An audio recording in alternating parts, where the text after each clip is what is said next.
شروع کرتے ہیں رب ذوالجلال کے نام سے جو دلوں کے بھی جانتا ہے۔ آئیے صفات جانتے ہیں کہ حروف کے مخارج کی صفات۔ نمبر 1، الف واو یا بحالت مدہ منہ کے خالی حصہ کی ہوا سے۔ نمبر 2، حلق کے آخری سے جو سینے کی طرف ہے۔ نمبر 3، حلق کے بیچ سے۔ نمبر 4، حلق کے شروع سے جو منہ کی طرف ہے۔ نمبر 5، زبان کی جڑ کا آخر جو کوے کے پاس ہے جب اوپر کے تالوں سے لگے۔ نمبر 6، اسی جگہ سے لیکن ذرا منہ کی طرف ہٹ کر۔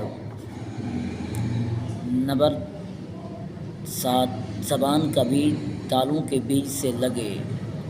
نمبر 8، زبان کی کروٹ جب اوپر کی داڑھوں سے لگے، بائیں طرف سے آسان اور دائیں طرف سے مشکل، دونوں طرف سے ایک دم نکالنا بہت مشکل ہے یہ لفظ۔ زبان کی کروٹ سے اخیر سے زبان کی نوک تک کے حصہ سے جب وہ اوپر کے اگلے چاروں دانتوں سے مسوڑوں سے لگے۔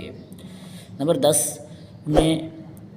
انہیں میں سے 3 دانتوں کے مسوڑوں سے یعنی اندر کی طرف سے ایک کم ہو جاتا ہے۔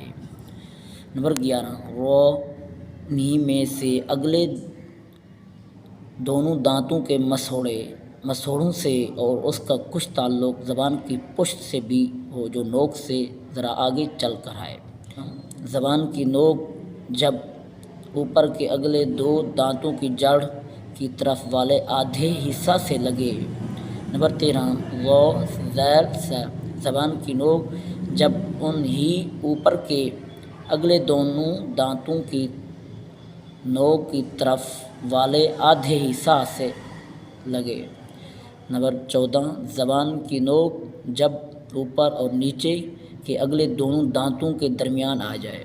نمبر 15، اوپر کے اگلے دونوں دانتوں کی نوک جب نیچے کے ہونٹوں کے اندر والے حصے سے لگے۔ نمبر 16، با، میم اور واو۔ با دونوں ہونٹوں کی اندرونی تری کے ملنے سے، میم دونوں ہونٹوں کی بیرونی تری کے ملنے سے، واو غیر مدہ دونوں ہونٹوں کو گول کر کے نہ تمام بند کرنے سے۔ نمبر 17، نون میں کا غنہ خیشوم یعنی ناک کے بانسا سے ادا ہوتا ہے۔ سامعین محترم، آج ہماری حروف کے مخارج اور صفات کے بارے میں کمپلیٹ ہو گیا ہے۔